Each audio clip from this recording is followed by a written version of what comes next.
Welcome, friends and family. Super excited to be here with you again with this Motivate with Elevate as Casey Cope and I walk through how to win friends and influence people.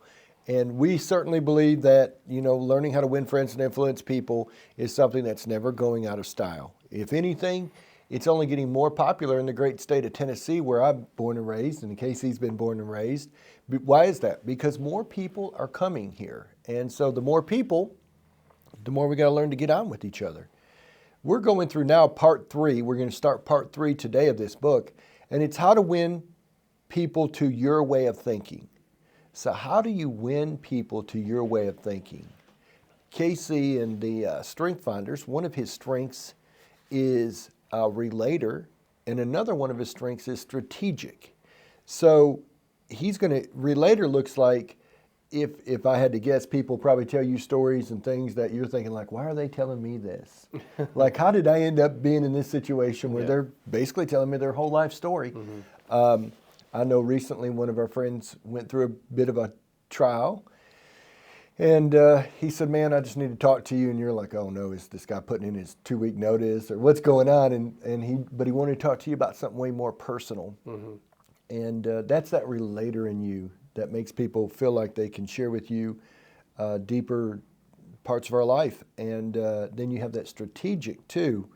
So this chapter 1 says, you can't win an argument. How do you feel about that? Like, what's your thoughts when you hear that? Yeah, that's a fantastic question. So, when I reflect back on arguments that I may have had with people in the past, there's a human desire, and I say human desire because that's truly what it is, to want to be right, to want to kind of win that battle, so to speak, right? That's been the age-old century, Yeah. Yes, sir.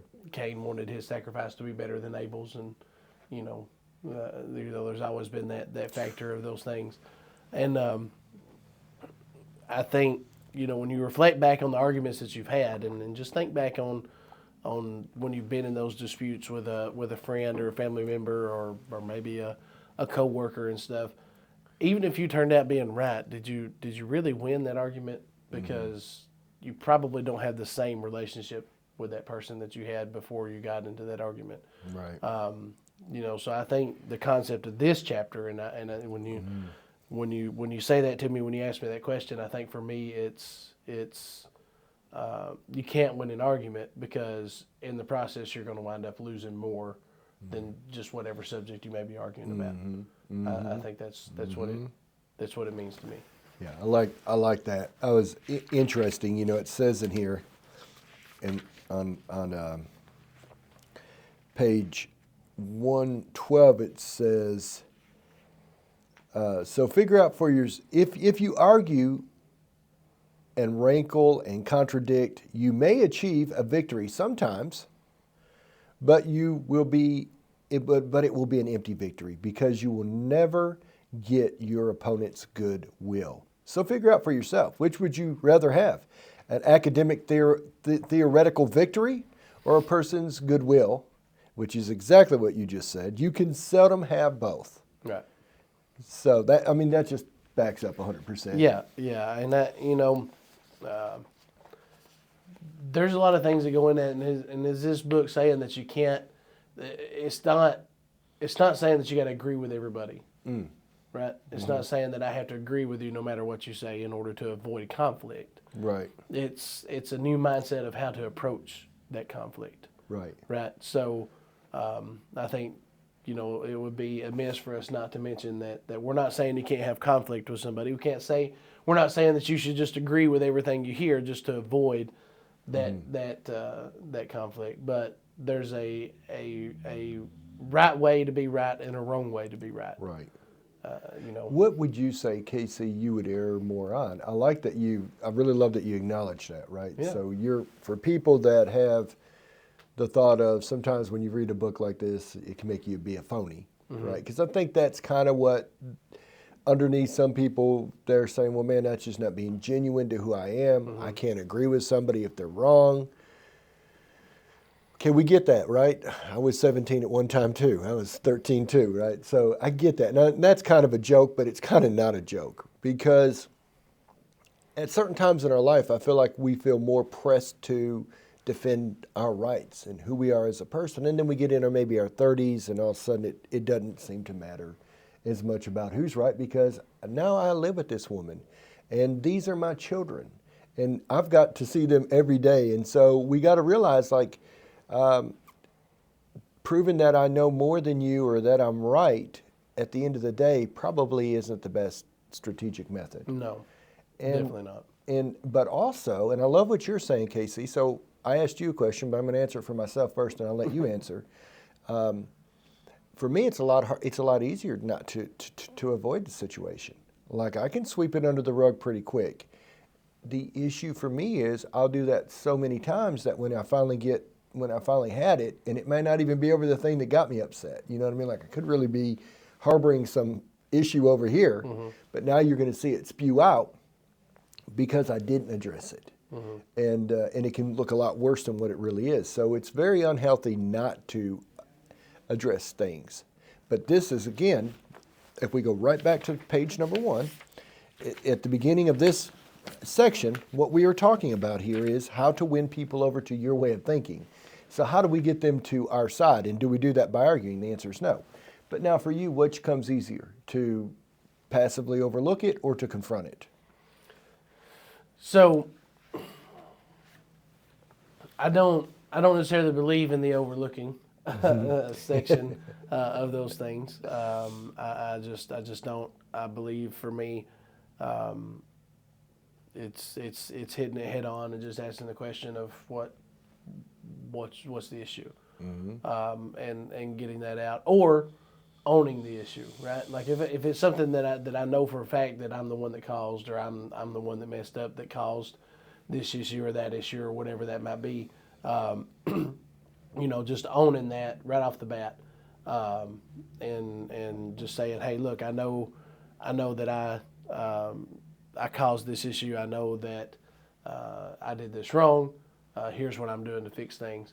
So it's not necessarily coming at things head on in order to prove it right or wrong. But just like you said, if you sweep things under the rug and you continue to do that, eventually it's going to spew out, and it becomes a combined thing. And then usually we have to kind of ask several questions to finally get to where the root of the issue was. Right. And it just takes a while to get through that process. Yeah. So I think for me it's head on, and I love what you said. It's how do you win people to your way of thinking? Yes, is what this section of this is about. And again, the chapter of the book or the title of the book is influencing people. So you get them over by influencing them. And you won't get them over to your side by making them wrong. No, right. No. So that's just like if we're working with sellers or buyers, and right off the bat, we tell them, well, that's stupid that you'd even make that offer. There's no way you're going to get it if you make that offer. Right. Then you've shot yourself in the foot. Now you've got a client that you've insulted, and yeah, you might be right, but you've probably lost that opportunity to influence that client. Right, and they'll usually wind up ghosting you at that point.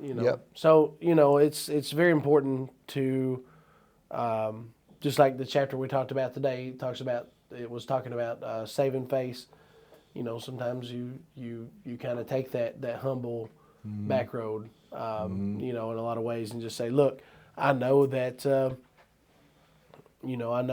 this is what you want to do. I might advise differently, but however, at the end of the day, everything's a negotiation. So let's put it on paper. Let's send it in. That's it.